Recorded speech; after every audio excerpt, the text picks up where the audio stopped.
Yeah. Now, the other question people are asking is that who do I need to have who do I need to work with when it comes to creating a website? Now, there are about 3 or 4 people that you need to work with when you're building a website. Whether you're hiring a company to do that, that company is going to either have any of those. The first person that you're going to need in the design process is you yourself. For purposes of sharing, what is the company you're talking about? What is your dream? What inspires you? What sites do you find appealing? What is your concept? What do you want to achieve with this website? So you as the consumer, or you as the client, the first person that is needed when it comes to creating a website is you yourself, to explain yourself very well. What exactly do you need to do?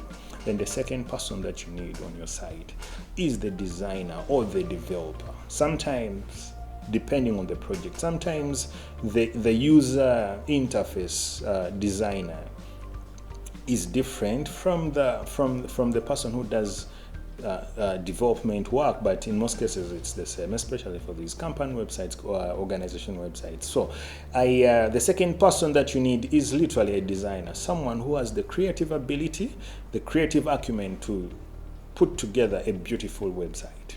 Then the third person you need when it comes to website design is many times I'd say that you need a graphic designer on board. A graphic designer who is going to work alongside the website designer. There are elements, there are points when in design where you need a logo customized differently.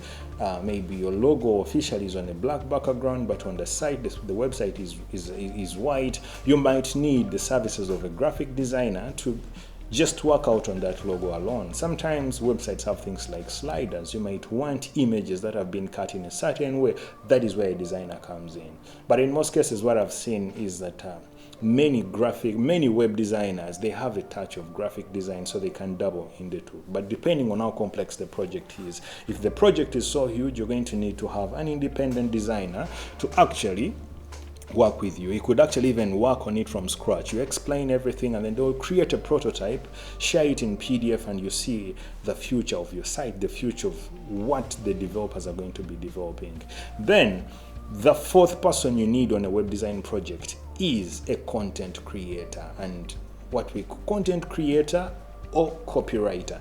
Now, the difference between copywriting and content creation is that content creation, in most cases, it's for longer form content, but copywriting is more for brief statements that have meaning.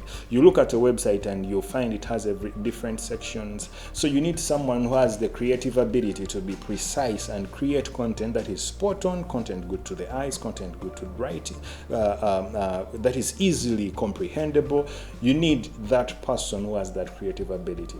For the time I've been in this entire industry, I've seen designers frustrated with lack of content. They are very good designers, but the client comes and is like, you know what, I need you to design a website for me at this rate, and sometimes the rate is so low, and the gentleman, the freelancer, is there and is wondering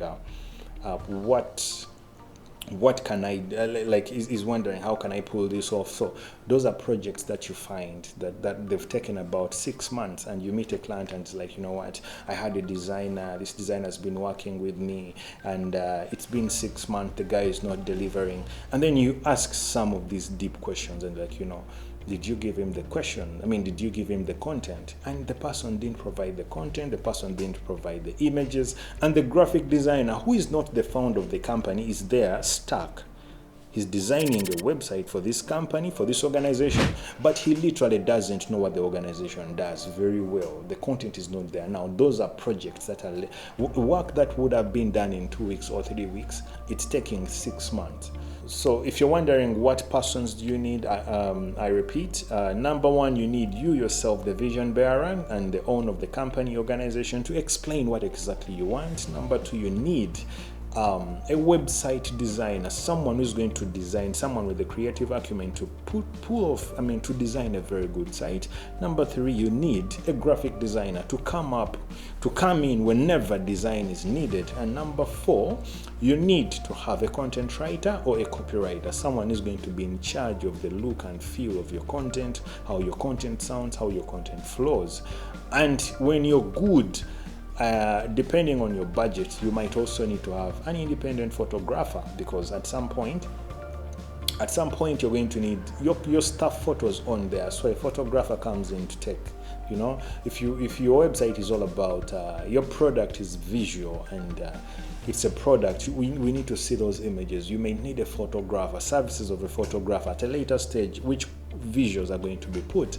If you have a budget to support video, you might actually also need a videographer in the system to see that your website is actually coming out very well. So if you're out there and you're wondering who do you need to work with, you need to look at those. Sometimes it's better to contract one company to do the job for you, but in the event that you're operating on budget, then you're going to have to get that person who is good at content, and he will create content for you. Then get this designer that is very good, hire them to do that. If you want to do a video, you need to call that other person who does video, let them do the videos for you. If you have a photographer, so that at the end of the day you're putting these pieces together to get a good site. So I hope that works. I look forward to sharing with you more in the next episode.